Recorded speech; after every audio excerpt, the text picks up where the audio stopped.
Good afternoon, everybody.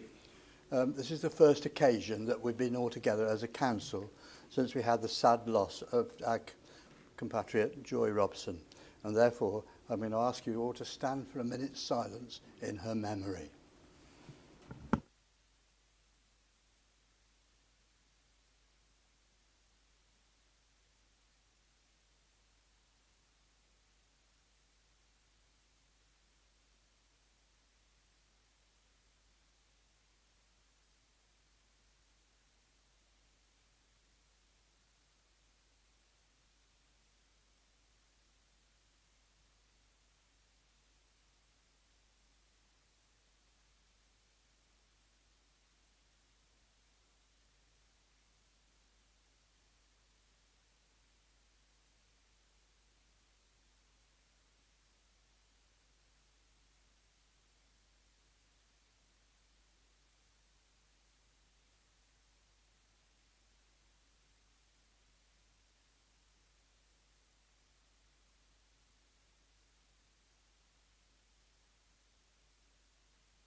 Thank you all.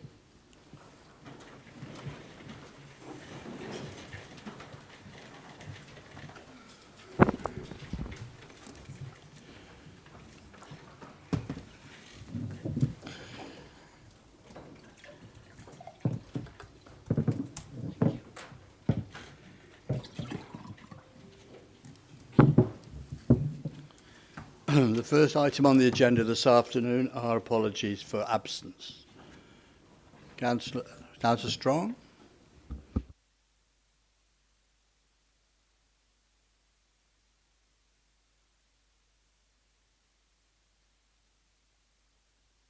Councillor Petruni. Just to officially record Councillor Kevin Williams's. Thank you. And also Ruth Edwards. Councillors Guppy and Becker send their apologies. They were unable to rearrange their appointments. Thank you very much Smith, indeed. Chairman, Councillor Taylor and Councillor Blaber. Thank you very much. And the second item on the agenda is declarations of interest. No, then we go straight on to the third item, the addressing of our lack of 5-year housing land. Councillor Bob Greenland, please. Thank you, Chairman. Members will, I'm sure, recall that back in September we reached a decision, an important decision, in terms of applications that would come in for unallocated sites. In other words, sites that were not allocated for development in our local development plan.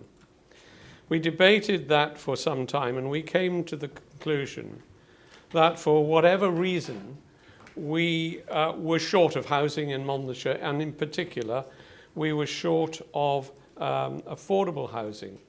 This is not a problem which remains only with Monmouthshire.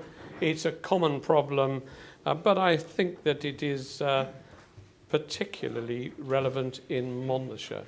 You only have to look around to realise that there are a lack of houses for people looking for it. In fact, if you look at our housing list, we have over 2,000 people who are looking for housing and desperately need it. And when we considered this in September, we came to the conclusion that it was not right that we should wait 6 years by the time that the local development plan came into being and the first spades were in the ground. It was not right to wait that length of time when there were people waiting for houses now. So as a council, we decided that we would give, I can't remember the terminology, appropriate weight to applications that came in that sought permission for housing outside of the LDP. One of the factors that was taken into account on that time was the level of affordable housing in particular that had been achieved against the plan. And unfortunately, there was an error in the information that was given at that time that members had before them. Because of that error, we felt that it was only right that we should now bring it back to council and run it through and past you for consideration again. Personally, I made my decision in September, not on the basis of the figures, but on the basis of what I could see myself, that there were people waiting for housing, particularly affordable housing, and that we had very little chance, and no chance, in fact, if you follow the LDP, of meeting that housing need for at least another 5 or 6 years. That's the way I took the decision, but because of the error that was made, we felt it right to come back and to ask council again to reaffirm their position. I think you need to know a little bit more about the error that was made. It's fairly technical, so I shall hand over to Mark Hand to explain it. Okay, thank you, Chairman. Thank you, members. As Councillor Greenland said, the report's back before you today to correct an error in the report that came to Council on the 20th September. So decision in September was made on 3 grounds that are set out in paragraph 3.4 of the report.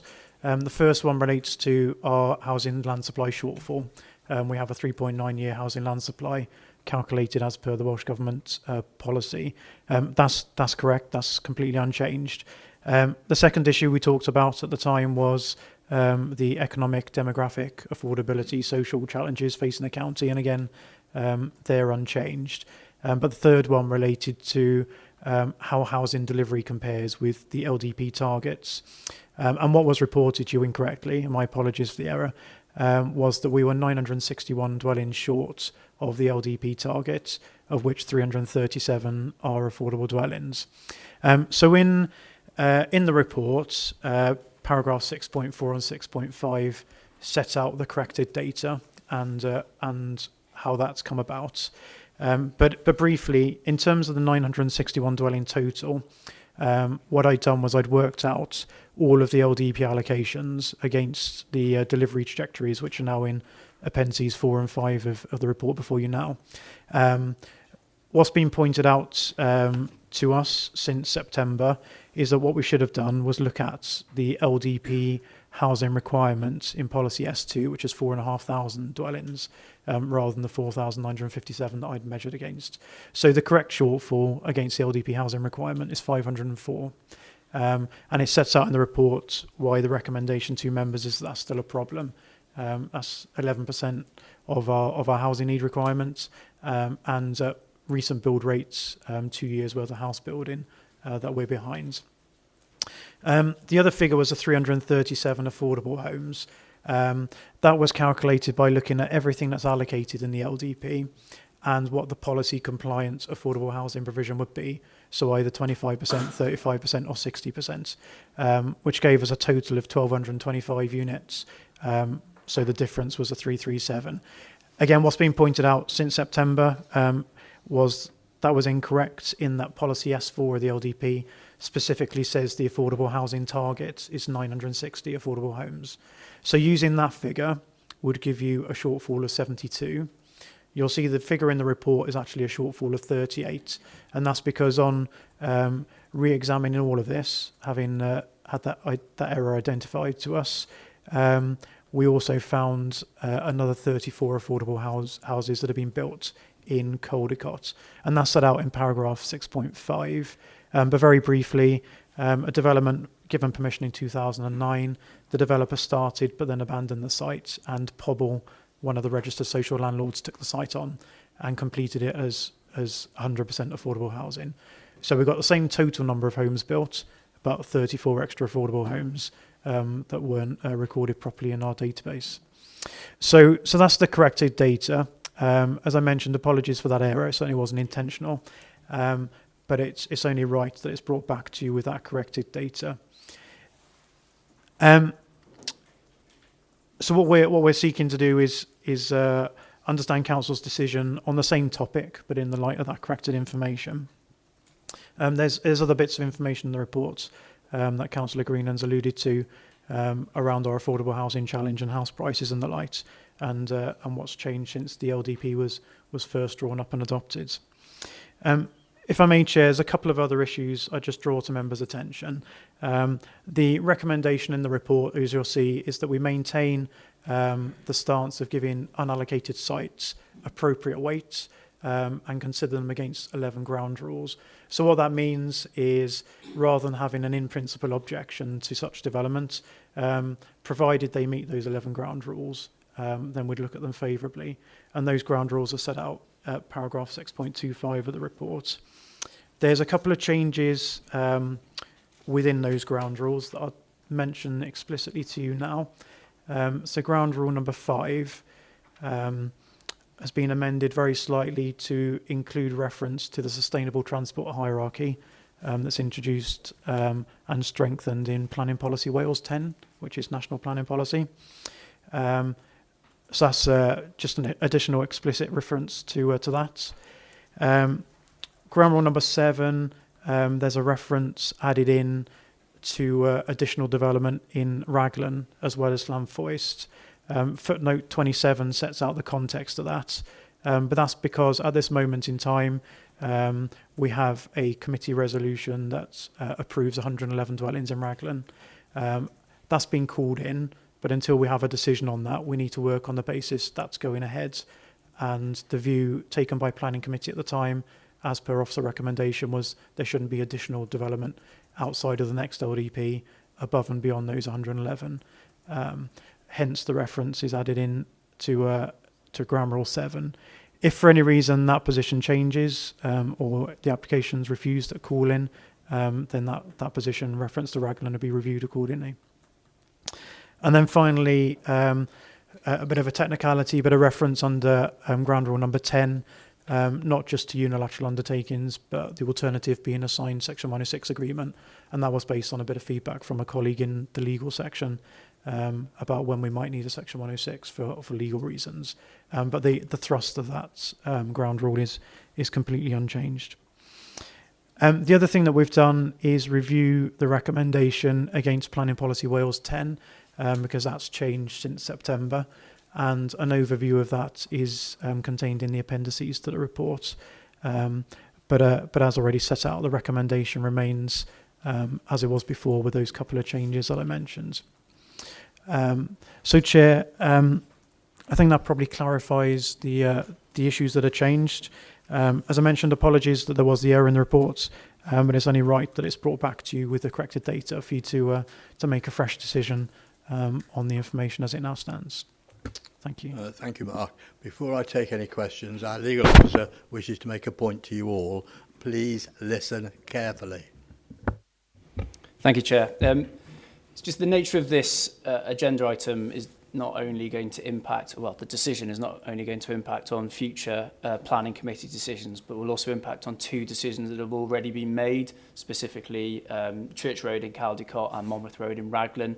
And further, as you heard Mark refer to, the Raglan decision is also subject to call-in at the Welsh Government.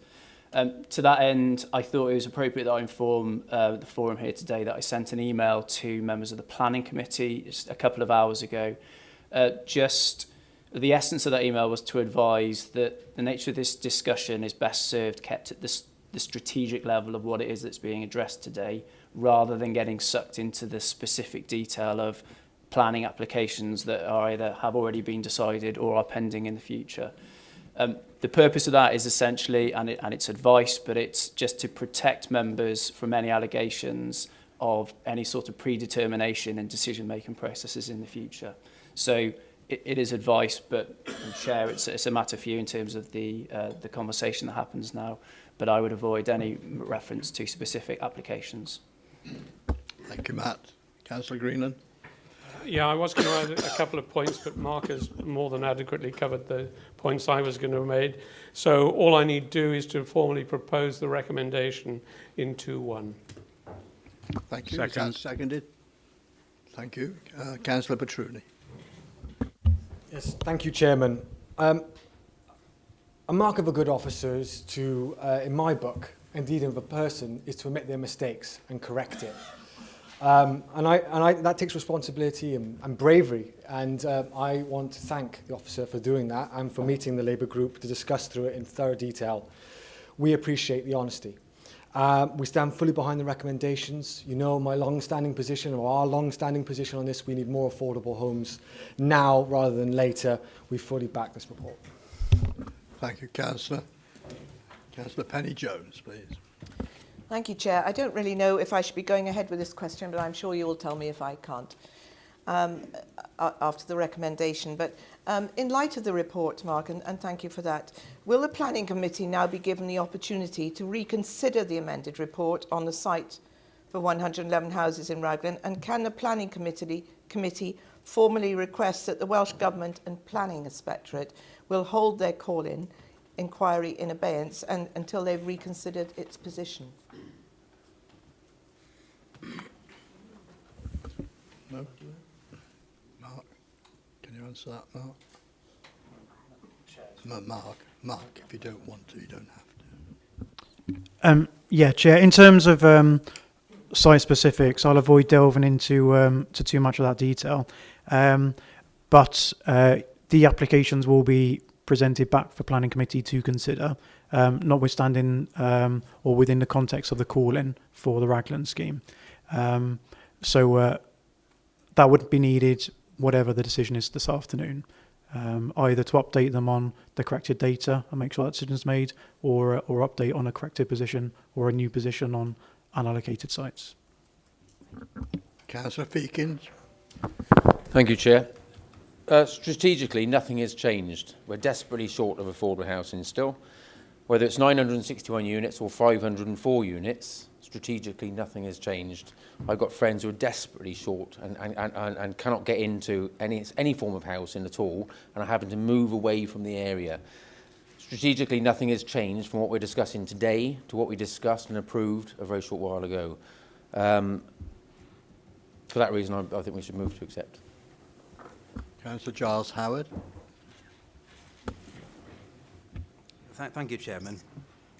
I agree with Bob that as far as I was concerned, our decision was about our response to the Minister's decision to disapply paragraph 6.2 of TAM 1, which required us then to give considerable weight to unallocated sites in the absence of a 5-year land bank, and not because of a shortage of numbers per se. So in that sense, I agree with Bob, even though his view on the level of housing we need is probably the polar opposite to mine. So on that basis, for me, the material considerations are the same, and I welcome that we no longer have to give considerable weights to sites that haven't had the benefit of going through the LDP process and all that entails. However, as a member of the Planning Committee and given the legal advice, I will limit what I'm going to say, although it's a matter of record that I voted against the Raglan scheme when it came to committee. So all I will say at this point is that I am concerned about how the ground rules are applied and that they should not make the site fit the rules when we're considering them. Thank you. Councillor Joe Watkins. And once again, I will reiterate what I said in September, in that our residents signed up, elected us on the basis of that we had a planned LDP. We already had stated where we were going to develop and how many houses we were going to build. We are changing the ground rules on our residents by saying that we are now going to allow for more developments to come forwards. This is not what our residents have expected, and once again, I still state that we should actually not allow this, and we should actually stop building on extra sites which have not gone through a full LDP process.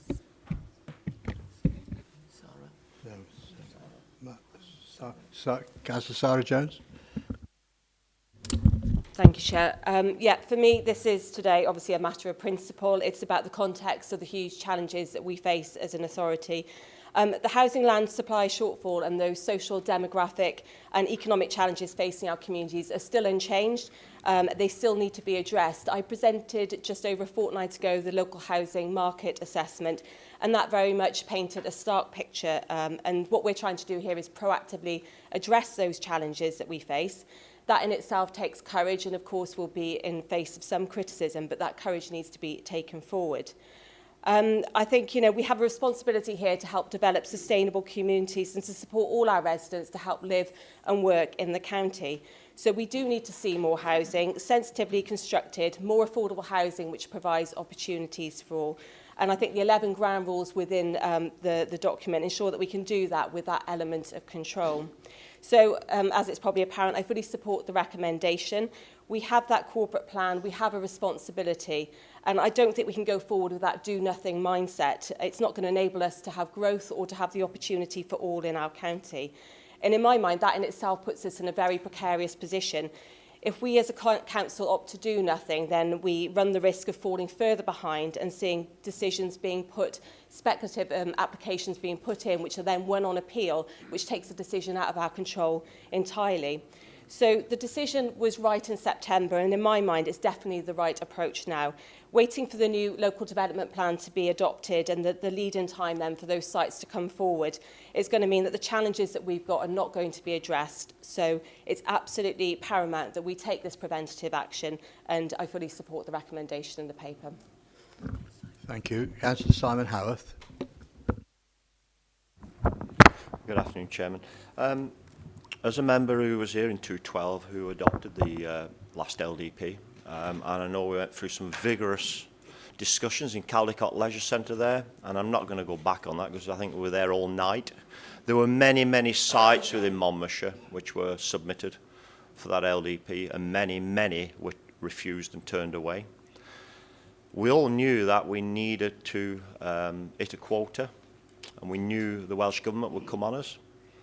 I think they came on us as well as soon as we adopted our LDP on the numbers during the appeal decision or whatever we did in Mega. I always remember that. That went on for quite some time during that LDP discussion.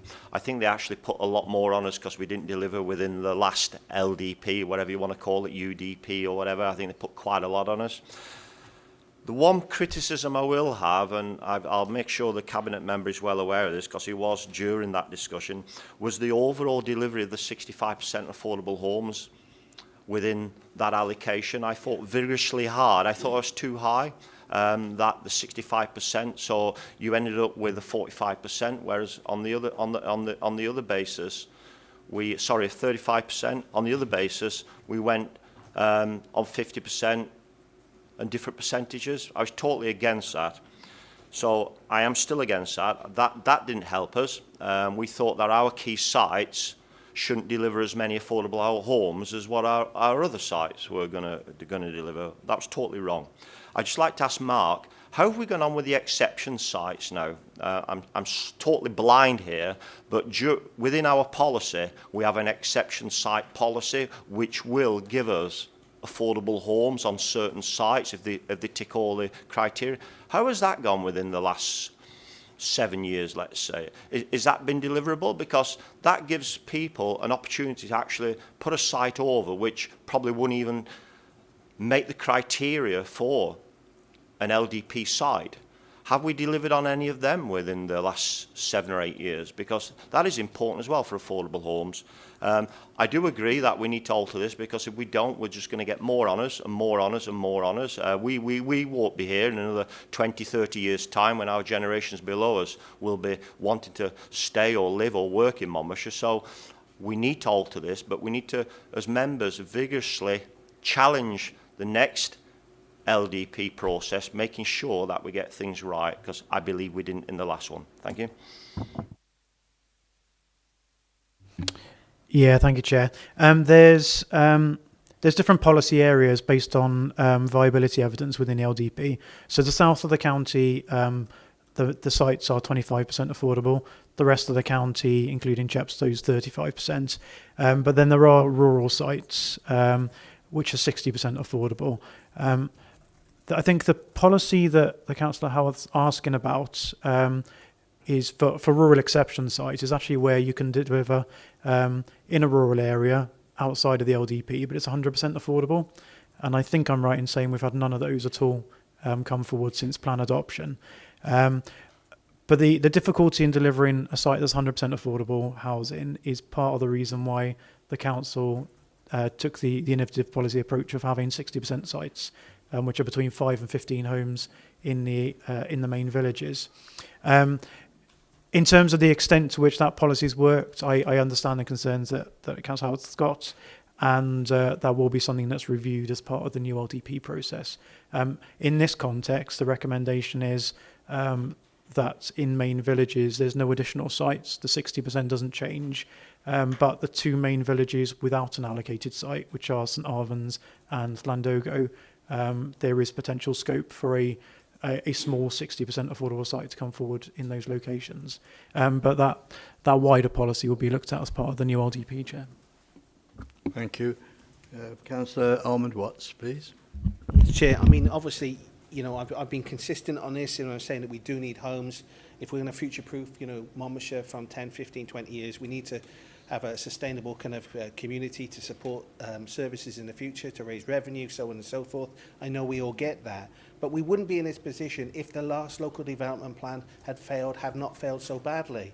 I mean, I don't know the exact figures, but the 5 key sites, I remember the Chepstow site in town, that was pushed through planning, I think less than a week before the election, when councillors were, and it was a very controversial site. Councillors were obviously naturally focused, and I was very, very upset about that, focused on getting themselves re-elected. You know, so I was concerned about that. My question is, how many from the last local development plan, and I don't know if you just alluded to it, how many affordable houses have been built under the 5 key sites?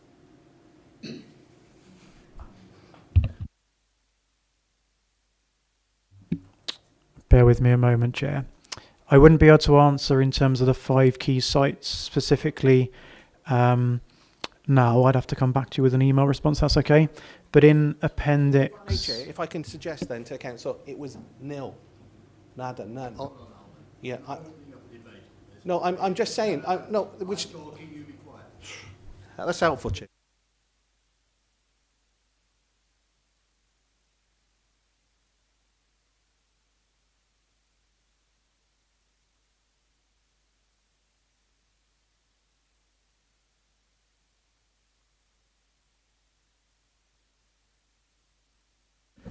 Louise Brown, please. Yes, thank you, Chairman. I just wanted to just clarify the figure. I think a revised figure of 504 is mentioned, and obviously there's 2 sites basically that are going to come back to Planning Committee. I presume the 504 excludes those sites, because obviously the number will be less if it didn't exclude those sites, and that's just to clarify, to make sure that we know, because it doesn't actually say that in the report, and I wanted to make sure that, you know, since it's come back in relation to numbers, that we've got the numbers correct and clarified, you know, because I think it's important to do that. I mean, as a principle, I prefer LDP sites because of the fact that they have had the proper community consultation on them and gone through the proper processes, and obviously unallocated sites are ones that come forward because developers want to bring them forward. So I think in a sense my as a principle, without saying anything further, because obviously I've got to be careful because of being on the planning committee, but I just think the consultation with residents point is very important. In 6.25, I'd certainly like to see some of those ground rules going into the next LDP vision, because I think they're very important, such as you know, green wedges, flood zones and so forth, and I very much hope that they can find their proper place in the LDP in any event. And Louise, please, you're wandering off into another subject. We must just stick to what is before us this afternoon. I've had to quieten down other members, and I'm quite prepared to do it to this, but I really want to keep strictly to the subject before us this afternoon, and not every one of us wander off into other areas, which you are doing. yeah, I'm actually discussing the ground rules that are at 6.25 of the report, Chairman. Thank you. Right, Tony Eason. And similar thing, Tony, please do not wander. I'll try not, Chair. I'll try not, Chair. You've got to stay here. I got to stay here. I'll do my best, Chair. Firstly, I'm not a member of the Planning Committee. but I don't want to talk about the two sites which have caused the question, but I support the views that are coming forward in terms of affordable housing. I'm deeply conscious that we must be able to revisit the LDP, and this part of it will be part of it, because I'm clearly conscious of the number of affordable houses we need in Caldecott. At the moment, we're doing ill-filled sites and things like that. So basically, I support this because it's bringing out the need for affordable housing. But one question of Mark, are the 34 houses in Caldecott that went up for in 2009, are they the ones on the Ystwyth, Ithon area, those 34? That's all I want to know about that question. Chair, I believe the application related to Newport Road in Caldecott. I'll be able to find the reference number and email you with the exact details, if that's right, Chair. Right, Mark is now going to wind us up, if he wants. Chair. All right. Chair, You answer your question, Louise. All right. Yeah, Councillor Brown asked a question about the 504 shortfall figure. And she's correct in the question. So the 504 figure is taken from the tables in appendices 4 and 5. That data is from sites with planning permission and sites from July 2018's housing land availability study. So the two sites, Raglan and Caldecott, are not added into there yet. So they would come off of that total. The other thing to mention is we'd keep a rolling look at our housing land supply, so the 3.9 years we have currently. If and when those two applications are approved, then they will be factored in. Assuming nothing else changes, those two sites would take our 5-year land supply up to 4.2 years at a rough calculation. So we keep that rolling review on, and the final ground rule, I think it is, does cover that. If we recover a 5-year land supply, then this policy approach would cease to take effect. So thanks, Chair. In terms of summing up, the recommendation is there. I think that's answered the questions raised, but in terms of the approach to be taken, it is recommended that we maintain the stance of giving those sites appropriate weights, giving our housing land supply shortfall appropriate weights, considering those applications against the 11 ground rules as set out in paragraph 6.25. Thank you, Chair. Thank you, Mark. It's been proposed for acceptance by Bob Greenland and seconded by our leader. All those in favour of the recommendation on page 1 of agenda item 3, please show. Okay. Those against, please show. Against, are you? No. Okay, so 1 against. Okay, Joe, we will record it. Okay, we now go on to item number 4, the regeneration of Sevenside and the future role of Caldecott Town Team. Once again, Councillor Greenland, if you lead us on this, please.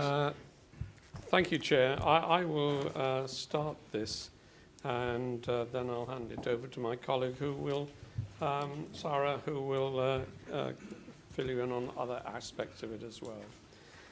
Back in September of last year, Cabinet approved the CCR regional strategy for regeneration for the next few years, and it specifically made reference to proposals for Southeast Sevenside, that is Caldecott, totaling circa of £10 million. This is a one-off opportunity, once in a generation opportunity for us to take money that is on offer to help us with the regeneration of one of our major towns, Caldecott. And I think, therefore, we need to come to Council to get approval from Council that we go on with the first 2 parts of those projects, which in total are to the value of £1,241,000.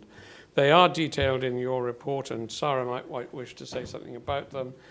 But I would particularly draw your attention to Table 1 in paragraph 7, which effectively says where our contributions of the money, and in fact all the money, is going to come from, where the money for all of this will come from. And just to summarise it, it's from part of the Welsh Government TRI award. That's a major sum of 605,000. The local transport fund will contribute 305,000. Then from section 106 funding already allocated to the project, 141,000. Town Centre Partnership funding, 73,000. Caldecott Team Recovery, 10,000. Area Committee project funding, 20,000. And then we are asked to approve 85,563 into the capital programme to be paid for by way of prudential borrowing. So that's in a nutshell. It is a project which I think would be very foolish not to take up at this time, and it will be a huge benefit to Caldecott and the areas around Caldecott. Sarah, do you want to add anything? Just very briefly, if that's okay, Chair, and it's just to focus on less around what Bob has just said, but more around the role of the town team and what they've delivered for us up until this point. Because I think it's really important for us to acknowledge as a council, again, as always, the role of volunteers and an important role that they play throughout our county. And no more so than in this case, this is a group of volunteers, the town team, that have developed a lot for Caldecott in the time that they've been in existence. So the town team were the first town team in Wales to be established, and so clearly it's been a learning process for all involved, and we recognise some of that in the report in front of you today. And in terms of the recommendations going forward, it doesn't mean that this is the end of the town team themselves. Quite clearly, they've had a number of successes which have been outlined, and as a pilot, they've understood where their expertise lie as a group, and I think it's really important we tap into those expertise going forward. So their role in enabling events and supporting events, the pop-up shops, for example, and their relationships with the local businesses. So moving forward, they're not going to necessarily need our financial support to help with their priorities as a town team. But what they will have, continuing to have, is going to be our support in terms of enabling and facilitating them in their own development. And as I say, you know, we've been really fortunate in getting to this position. Caldecott's in a really good place now in terms of being able to access that tri-project funding. And a lot of that's down to the visioning document that was commissioned by the town team. So again, that should be acknowledged because that was a really important piece of work which has helped to enable and facilitate this regeneration project. And also in terms of that wider role, in terms of the way they've managed to get the community on board and to really engage with both business and with residents of Caldecott Town Centre. So I just wanted to pick that up. I think it's really important. We do always acknowledge the role of volunteers, how important an asset they are to our county. And as I said, none more so than in this case. So I look forward to seeing the project go forward, but at the same time, would like to acknowledge and thank the town team for the work that they've done so far in delivering the project here. Thank you very much. And move the recommendations, if that's Thank okay. you very much. Chair. Is that seconded? Thank you. Councillor Eason. Thank you, Chair. I just got one query at the end of for the consultees of this paper. Caldecott Town Council did have some discussions, but not specifically about this paper. So I think that Caldecott Town Council as a consultee is not fully involved in this, but the Caldecott County Councillors were. In terms of the report in general, I support the recommendations. I believe it's the right way forward. Some 4 or 5 years ago, we worked together to set up the town team under the town team partnership. They were funded to start their activities from Section 106 monies. At the beginning, they needed the funding to pump prime their projects. They were successfully putting on various markets and not what within the town centre, which encouraged the people to attend. I think, however, though, that there was something didn't quite go right after we agreed on action plans or on an annual basis. I think we didn't really, as councillors, look to determine the projects that needed to go forward. And I think this is the way of addressing this balance because it was identified, I identified in the accounts of the town team in 2017-18, there was a fair bit of money in the accounts which could be used for projects which were not coming forward. We needed some direction to do that. And I think this is the right way to bring those projects forward. I think there's about 70 or 80,000 pound left in the town centre partnership. So all in all, I support this, and I'm sure that the Town Council would support it if you spoke to them, but I want to see the ability of officers in the future to help the town team moving forward. At the moment, I believe that they can carry on their activities with the small surplus they've achieved over the last number of years. But like any organisation, maybe they should look at other groups for advice on how they move forward. For example, Abergwyni Town Team operate in a slightly different way than Caldicot Town Team, and I think bringing the experiences of Caldicot's Town Team with Abergwyni's Town Team, and I'm told there may be one for Chepstow, would be a positive move. So I support this paper, and I thank the officers for the work they've done, and I hope that we manage to achieve what we're looking to achieve in Caldicot. Thank you, Tony. Councillor Alan Davis. Thank you, Chair. This is within my ward. I don't take it that the town centre is actually mine, but belongs to everybody in Caldicot. I obviously welcome this development. It's been a long time coming, and I would particularly like to thank the officers that have worked very hard to get this development on the board. I did say to Kath some time ago that I doubted whether I'd still be alive before we saw this town centre regenerated, and I was proved wrong, so I'm very glad about that, I can assure you. You know, it certainly needs redeveloping, and I'm sure it's good for the future of Caldicot and Sevenside in general, so I'm fully supportive. Thank you, Chair. Thank you. Councillor Joe Watkins. Thank you. First of all, I'd like to re-emphasise what Sarah said about the amazing work that Caldicot's town team actually has performed. A number of years ago, if you walked down Caldicot town centre, all that you would see was a load of dreary shops and nothing happening. They brought life, they brought energy, they brought vigour, they brought their markets in, they've organised family fun days. I cannot tell you the difference having that town team has made to the town of Caldicot. It has been astonishing. I do think it's right what this proposal is putting forwards, because I think they've also acknowledged within themselves that their skills lie in that sort of markets and bringing that sort of energy into the town. And what Caldicot now needs is a strong strategic look forwards and a big project going forwards. I've been really pleased to be involved in the discussions that have gone on about what the projects will actually be like in Caldicot. I still think we need more public engagement to explain actually what's going to happen with the shared space scheme, and I keep on asking that, and I will carry on asking for that. But in general, I think we should acknowledge the wonderful work the town team has done and say thank you very much to a very hard-working group of volunteers, and I really look forward to seeing Caldicot blossom and bloom in the future. Thank you. Thank you. It's always good in this day and age to hear good news, well presented, well done. Councillor Armand Watts. Yes, Chair. I mean, if I may, as a Caldicot boy myself originally, I mean, it is great to see him move forward. Caldicot, I still go to Caldicot on a regular basis. I went down and bought some chips the other day with the kids. I just thought it's a fantastic town centre. I know it well. I used to hang around there too many nights causing mischief to tell you about, really. But I guess the point is, really, it needs a way forward. And the town team have obviously grasped the nettle here and moved forward. It's interesting as well, being a local boy, that Peter Fox has already mentioned previously in the meeting, the shops, which I know still as the shops, as a retail parade. I find that it's a little bit too jargony for me, but I'm nitpicking. What I worry about going forward, looking back at the Chepstow experience, was that it requires not only a lot of goodwill, which clearly there is, but some proper funding. It has to come either from Welsh Government or from the local authority. In Chepstow's case, it came from the EU. Now, sadly, that ain't going to happen anymore. So, you know, I wish the town team all the best, I do, and everybody that's participated in it, and, you know, from experience, the town councillors that have been involved in this project. Thank you, Chair. Thank you, Armand. Anyone else wish to comment? Yeah, Councillor Higginson. Yeah, thank you, Chairman.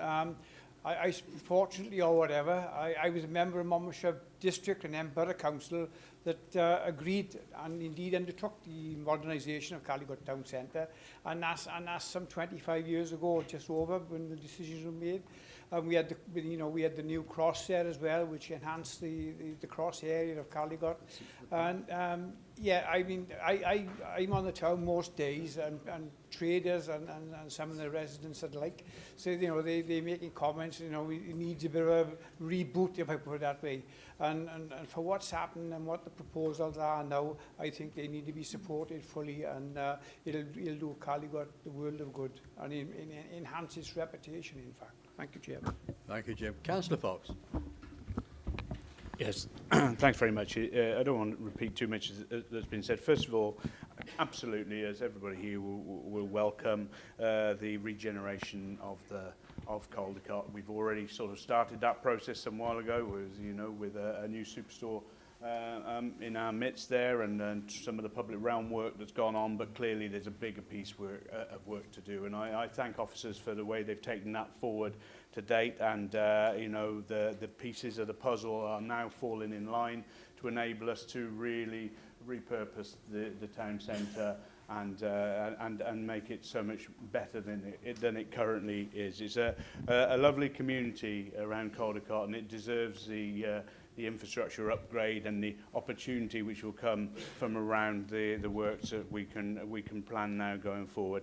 I just want to add my thanks also to the town team for everything they've done. It's really difficult when you're starting out as a new group, you know, forging your way, doing various things and learning as you go. And I think, you know, they've wrestled with some big challenges and pulled off some great stuff. And I just want it to go on record, and I know it clearly has done, that we do appreciate all of the work put in by very, very willing volunteers. And you know, they hopefully they will continue in that in their work around events and various things like that, and we can continue to support that. I think it's a great example. We're seeing similar examples in Abergavenny, we know as well, and you know, wherever groups of volunteers come together, they should be encouraged, and we're certainly big supporters of volunteers in Monmouthshire, as you all know. So I just wanted to reiterate what Sarah said and what Bob and others have said here today, and we wish the town team continued success, but collectively I think all stakeholders now want to see that town really regenerated, and together we can do that.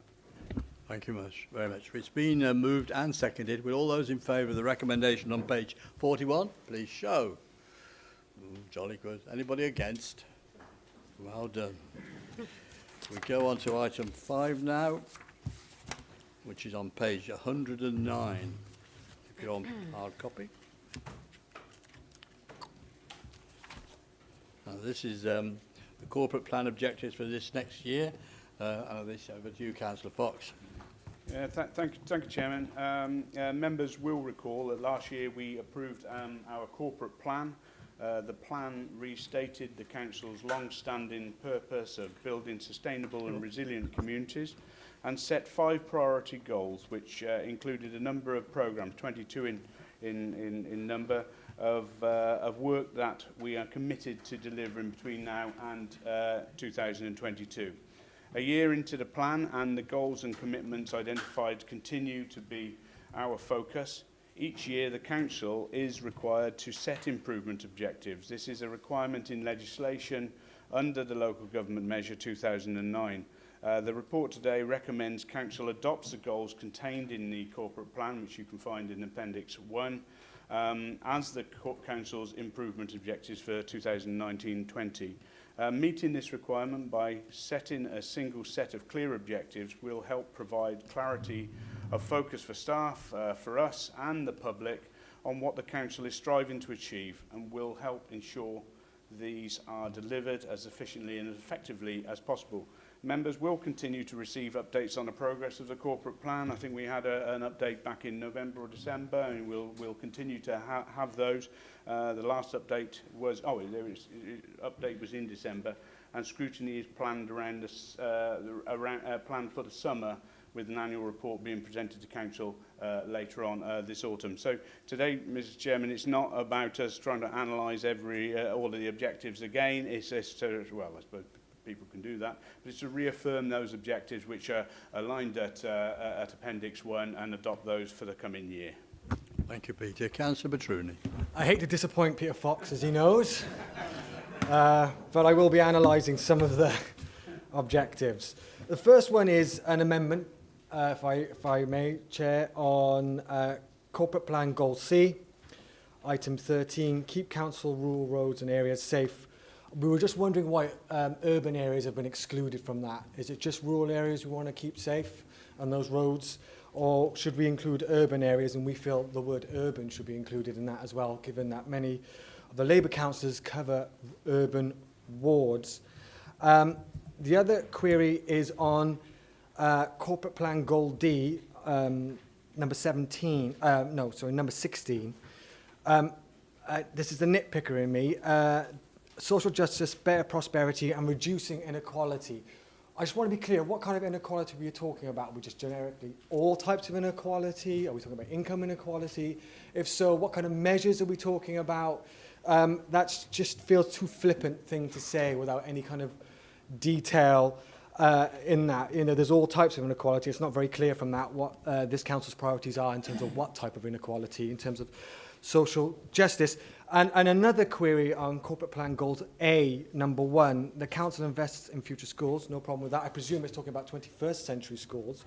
I was just wondering about the word current schools and the budgets of current schools. As we know, a lot of our schools are struggling, and many have gone into deficit, but there doesn't seem to be anything about investing in current schools and the budget pressures they're facing. It just talks about future schools. Thank you, Chair. Councillor Fox.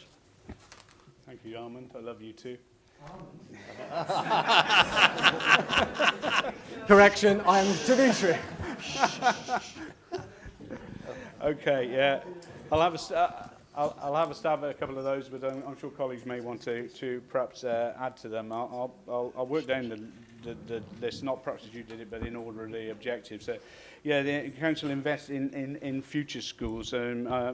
We absolutely believe in that. I'm sure we all absolutely believe in that. But that's not to say that our focus is totally always on future schools. We've always got an eye on our current schools, and I'm sure Richard might want to come in as well on that. You'll see continuous work, and from an educational perspective and from an infrastructural perspective around many of our schools. So I take it as read that any authority that has a school in stock in its midst, which they do, would continually be looking at their estate, and will always be assessing the needs along their path to do whatever needs to be done there. But I'm sure Richard might want to reflect further on the schools, on why where the rural roads versus urban roads. I suppose probably the wording of that, can't think of why the original wording was put around rural, but the majority of roads which will be in significant disrepair will be out into the rural communities. There's many thousands of kilometres of those out there, whereas the majority of the roads within in the urban settings may well be in better state. But it's a fair challenge, it's a fair point made, and I mean, if it means us slotting in something which suggests all roads or something, I'm happy for us to perhaps review our objectives that it can capture that. I don't think there was anything meant by the writing of that we would only ever look at rural roads and ignore any urban roads. I mean, I'm sure, I never even comprehended that might be a perception of that. So we need to perhaps look at that a little bit more. I'm sure on D16 around inequality. I mean, as you know, Dimitri, you're part of the Social Justice Working Group, and I know that you'll be working to define the bounds of what equality should mean in that sense of social justice for Monmouthshire, because how wide do you take it out? Where do you draw? How far can you make a difference? Are you better to focus in a more defined and a narrower focus, so you can actually really show tangible benefit, or do you stretch it right out and try to touch on everything? And I think I'd be advised by Sarah and her working group actually to define what those boundaries of inequality might pick up. You would imagine it would pick up obvious ones around finance and home life, and you know, a whole range of those things where we would associate people being deprived in their lives. So, you know, but Sarah might want to reflect further on that. So out of that, Mr. Chairman, I think, you know, I take on board the bit on rural roads. We need to just go back and just assess why that terminology was put in there. Thank you. Do you want to respond?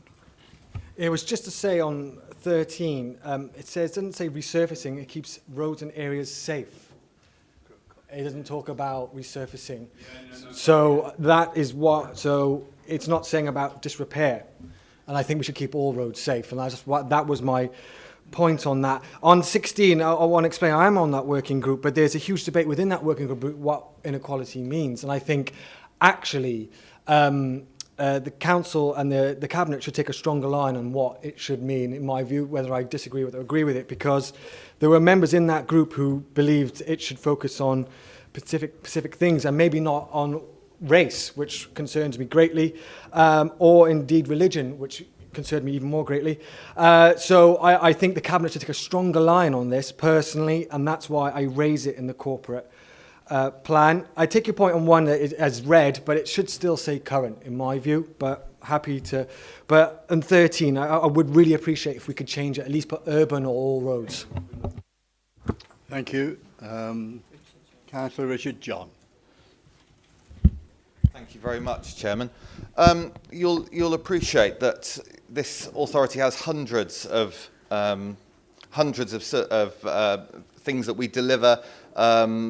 We could have produced a report for you of hundreds of pages, but if we're going to condense our corporate plan into 22 headlines on one side of A4, you'll appreciate that it's not going to name check every single thing we do. So, of course, we're investing in current schools. It goes without saying. That's why we made some really difficult decisions in our budget this financial year, in terms of we've been dealing with many of the pressures here at the council instead of passing those on to schools. So, of course, we met the costs of the Teachers' Pay Award. That was something we were very keen to, a pressure that we were keen to deal with in the council, rather than passing a lot of these pressures on to schools. So, of course, we're investing. You'll recall that in this financial year we invested £200,000 in Chepstow and in King Henry to be able to improve the IT infrastructure in those two schools, complementing the significant investment that we've made in both Caldecott and Monmouth. The biggest investment we've ever made in our school system in the county. You know, those two schools in Caldecott and Monmouth are absolutely fantastic. They're ready to meet the new curriculum, and they really are fit for the 21st century. But we're not stopping there. We want every child to be able to learn in a state-of-the-art school environment like that. So you'll see our really ambitious proposals for 21st century schools. Building a new 3 to 19 school on the site of King Henry VIII in Abergavenny. You're also seeing the biggest ever expansion of Welsh medium education in the county, which obviously has significant costs associated with that. You'll see in the next couple of weeks at the next meeting we've got, we're going to have some very difficult decisions to take, but we're prepared to take those difficult decisions so we can invest in education as well as a number of other key priorities. So this is an authority that is investing in education. We will continue to prioritise early years and ensure that children have the very best start in life. But to be able to do that, you need to be able to manage finances properly, and you need to be able to take some very difficult decisions. And at our next council meeting, that's what we're going to have to do. Thank you very much, Richard. Councillor Martin Crocott. Thank you, Chair. I'd like to refer to A4, if I may, which is about early intervention and support for youngsters where they need that provision. And refer to the debate that we had in this chamber regarding the threat by Newport to withdraw from the CENCOM arrangement. I'd like to put on record that I am proud to be a member of this council, and also that I am proud of the leader of my political group in the bravery that he showed in bringing that motion in the first place. And members are probably aware that the leader of our council and 4 other councils have recently had a letter from the leader of Newport Council saying they are deferring their decision to withdraw for 12 months. At Children and Young People Committee this morning, we had a presentation from the head of CENCOM, and one of the things he talked about was the impact that the threats had had on his staff. Staff, several of whom faced redundancy, others facing being moved to different authorities, and of course all this impacting then on the children who so desperately need the services that CENCOM provides. One issue that was raised by the leader of the service was that while all the threats have been withdrawn for the moment, it is a 12-month stay. And coming from CYP this morning, a request to the cabinet of this council that we try to move things forward as quickly as we can for a resolution so that the staff providing that superb service for really quite badly disadvantaged young people in our authority have some confidence in their own professional futures. Thank you, Councillor. Councillor Fox. Yeah, thank you, Martin, and I share your sentiments about Leader Opposition. I thank Dimitri for bringing that forward. It was the right thing to do, and that was we applaud you for doing that. And yes, you're quite right, Martin. The leader of Newport has written to the other Gwent authorities asking us to consider or suggesting that the withdrawal period be extended. The 4 leaders have come together and have written back robustly, but professionally, back to the leader, suggesting it's not helpful having timelines prescribed. You know, that leaves uncertainty for staff, uncertainty for parents and young people, and we do not think that's helpful going forward. But we've asked for a conversation with Newport in the near future just to get some deeper clarity around that. We believe that the service is strong. It's a good service. It does what we expect it to do. We don't feel it necessarily needs any revision, yet it's fair to say that Newport are challenging that the service may need some revision, and they would like us to look into that. So there's a deeper conversation to be had with Newport, but we're just very pleased for the sake of the children in the Newport area that Newport have seen some sense and have asked to come back into the fold, if you like. But there is some further conversations to be had to firm up what that means in their minds. Could I just thank the leader for that information? Okay, thank you. Councillor Sarah Jones. Thanks, Chair. Councillor Petrini mentioned, asks for some more clarity around heading 16. So the Council delivers on social justice, better prosperity and reducing inequality, and what that actually meant in terms of, what sort of inequality are we trying to address? Well, I think within the improvement plan, it's quite clear. There are 3 elements to that. It's about reducing child poverty and social isolation and improving economic inclusion. Secondly, it's about promoting equality and diversity and ensuring opportunities are genuinely available for all. And thirdly, it's about advancing social justice and wellbeing through asset-based community development. All those 3 elements are within the social justice strategy, of which there are some clear actions in it. I mean, I can list some of those actions now if you want to hear some of the things that we're doing.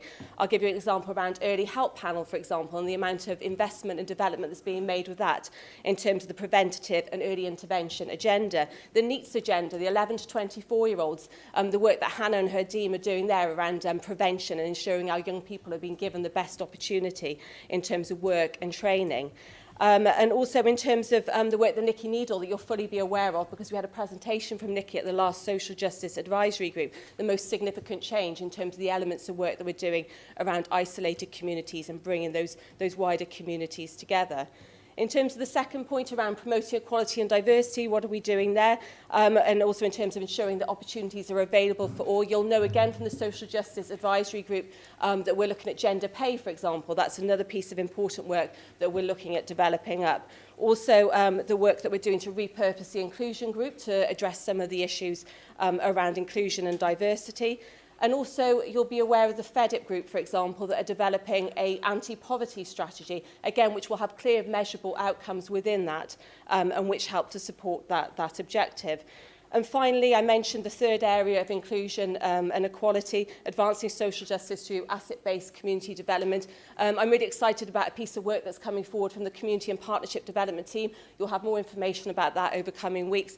We're launching a piece of work going out into our communities and finding out exactly what it is that they want from us and the sort of priorities they want to see for their communities, building on the wellbeing assessment that Matt and his team developed up not that long ago. So there's some really exciting work happening there.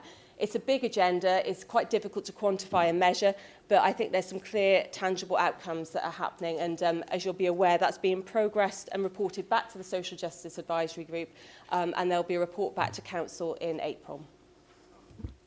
Thank you very much. Councillor Trudy, just a quick... There's quite a few things I dispute about that, but the one thing that really disturbed me about the last social justice, and it made me really think about it, was the challenge on race. And racism in this county and the figures around it, the things to tackle it. And there was really strong opposition within that social justice group about inequality around race and religion. And I suppose that is my major point, and why inequality in there and it's too wide for me, and we really need to be clearer on that. And that was my primary concern, which seems to be a blind side of this council. Thank you. We have no other speakers. The recommendation on page 109. Yes, Louise? Yeah, I think it was on the point that was just made, actually. Go on. Yeah, I think we had a debate about that particular...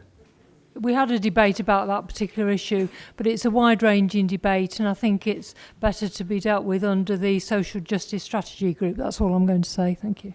Thank you very much. Right, it has been moved and seconded. All those in favour of the recommendation on page 109. Is anybody against it? No, thank you very much. And we go on to page 113, item 6, Asset Management Strategy Update. Councillor Philip Murphy, please.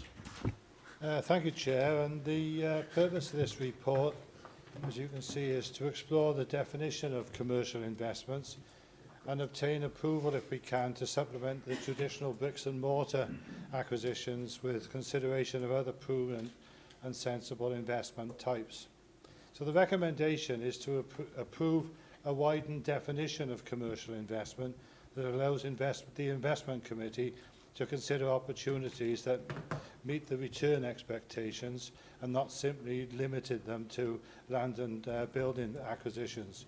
So the sort of thing that we're looking at would be to allow the consideration of commercial loan facilities, to allow consideration to use investment budget to build or renovate investment portfolio holdings, and to allow consideration of an equity or debenture interest where we consider that appropriate. Full Council, in agreeing the asset management strategy in May 2018, approved the adoption of that asset investment policy, where we were given authority over a 3-year period to exercise potential borrowing of £50 million to build that portfolio so it could give an additional income stream to the authority. And the delegation of the authority to the investment committee with approved business cases to agree the acquisition of land and property assets in line with agreed evaluation criteria and subject to annual performance reviews, but particularly involving commercially sensitive information which needs to be done in a time-sensitive manner. Officers have remained conscious of the commercial investments and aspirations of the council, and as a result they have received a couple of proposals that wouldn't fit with the simple land and property brief. If we are likely to be moving into more financial assets, yet still capable of meeting the net return criteria, it would be a great advantage to be able to do that to facilitate business growth within the locality. The recommendations, Chairman, are there to enable the Investment Committee to widen its portfolio for the benefit of the council and ultimately the residents of Monmouthshire, so we can get a far more balanced portfolio. Thank you very much indeed. Councillor Watts. I'm just seeking some clearer definition about when you talked about equities and debentures. What I'm concerned about here is that we might be taking up options in the company, and if I'm wrong, then please tell me. But obviously, with our history, our back, our form really on running companies, it isn't particularly good, and I don't know effectively what we can bring to the table in regard to the level of expertise, and therefore I worry about our exposure then within our, you say, broader portfolio. This is public finance. What kind of scrutiny would we have, so on and so forth? Thank you, Chair. Councillor Murphy. Yeah, thank you, Chair. We have considerable expertise when it comes to that sort of investment, and I take a certain amount of exception to the suggestion that perhaps we don't. We have some very capable officers in this authority who work very, very hard to make sure that any investment opportunities that are brought forward to us are very thoroughly researched. This is, together with the other 2 points above it, are designed purely and simply to facilitate the opportunities that come along. Some of them have specific current connotations, and I will not be drawn into those. But it's as I said earlier in the introduction, it's all to give a far more balanced portfolio. As for scrutiny, that will go to the audit committee and back to this council whenever we make a decision. Thank you, Councillor Petruni. Yeah, thank you, Chair. We support recommendation 2.2, but we've got some concerns in the sense that the premise of our movement in this was that the loan facility would be helped to build a housing company, or an akin housing company, controlled, or at least arm's length housing company for this council. And the bullet points allow for that facility, that loan facility, may be used to other purposes, and we're just concerned that the money will be used and elsewhere in this housing company will not come to fruition, will not have the sufficient finance to deliver what we all hope to do, which was we talked earlier about housing, which is central to anything about social justice. So if there's no movement on this, then we can kiss goodbye anything else. So we were going to support it, but we do have concerns that if we use all our facilities, or the vast majority of it, in other mechanisms other than housing, we might lose a track or sight of the actual goal. Thank you. Councillor Murphy. Yes, thank you, Chair. And whether we have a housing company, and if you recall previous statements we made on this, it would not just be a housing company, it would be far wider than that because of the problems associated with the housing stock transfer. It would be subject of an entirely separate report to this one, and that's coming forward in April. Councillor Fox.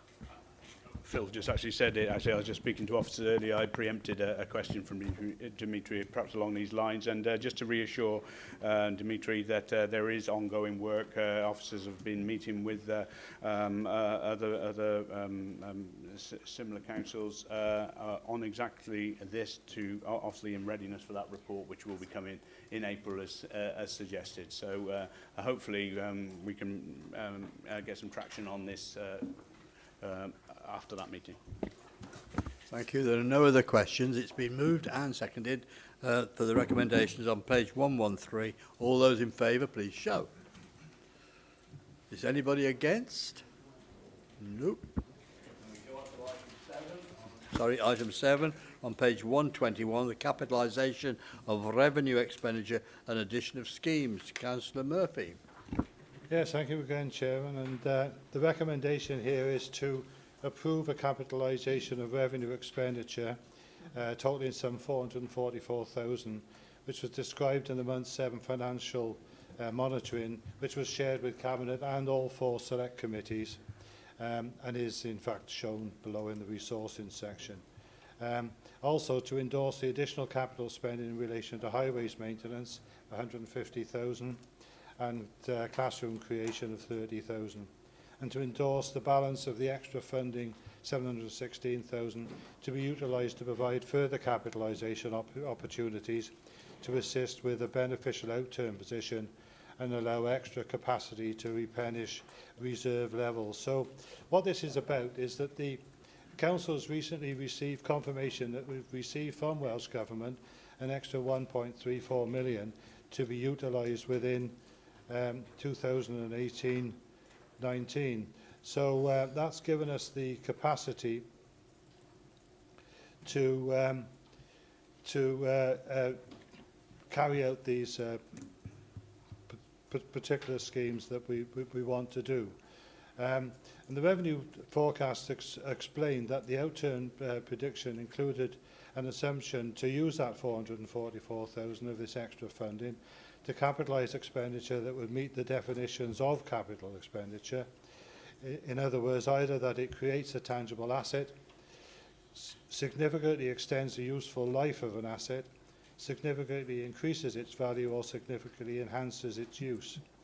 So going back to that month 7 monitoring position, there was a presumed,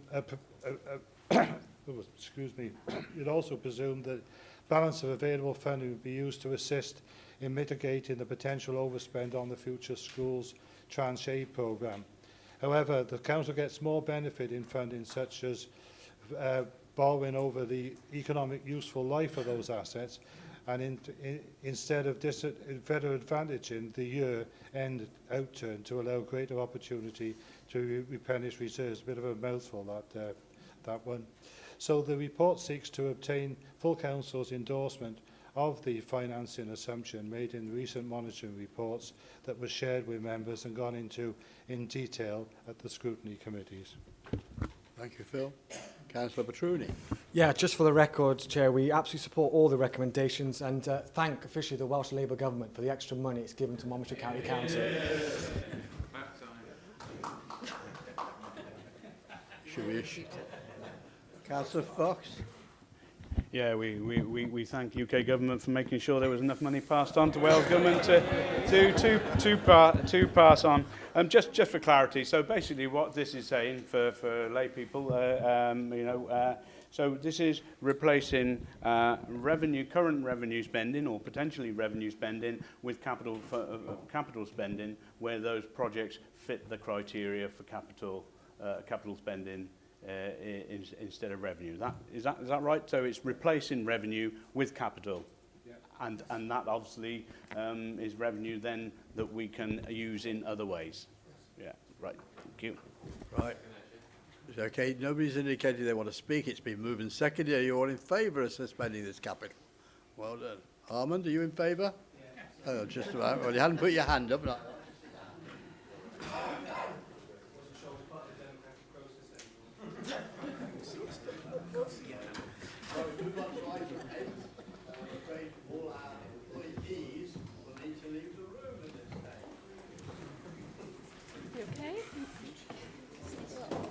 Yeah.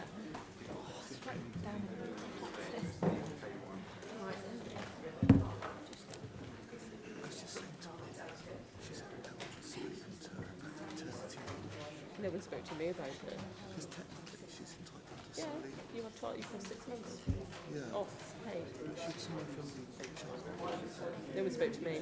They just spoke to John Pearson briefly. Oh. Was it John? No, someone told me about 4 months after I've had it. Right, we're doing very well. Councillor Murphy. Yes, thank you, Chair, and I'm delighted to see Sally enter the room on this one. This is the 8th version of this. We do literally have this come before us every year, and the confusion is always which is contained in item 1 of the recommendations that we approve the pay policy for the year, which is nearly finished. And I'm sure Sally will give us something on that, but it's all to do with the technicalities. And that the Council approves the pay and nationally negotiated and agreed pay award of the JNC for local authority chief executive officers. Chief executive officer terms and conditions of employment and pay are prescribed by the JNC for local authority chief executive officers. The individual basic salaries of all officers within the scope of the JNC for chief execs of local authorities increased by 2% with effect from the 1st of April 2018 and 2% with effect from the 1st of April 2019. This pay agreement covers the period 1st of April 18 to the 31st of March 20. And also that the Council approves the pay and nationally negotiated and agreed pay award for those employees who come under the JNC negotiations for chief officers as well. So given that Monmouthshire County Council recognises the need to have a clear written policy on pay and reward for employees, and that having a policy provides a framework to ensure that employees are rewarded fairly, objectively and without discrimination, the policy is underpinned by the Single Status Agreement signed as a collective agreement with the trade unions in December 2010 and other nationally agreed terms and conditions for employees of the Council. So that's the formal bit. As I say, it's the 8th publication of this policy, and I'm sure Sally will be able to field any questions, but as I say, it is something that we have looked at now for the 8th occasion. Move. Is it seconded? All those in favour then? There we go. You've got it, Sally. What an easy ride you've had.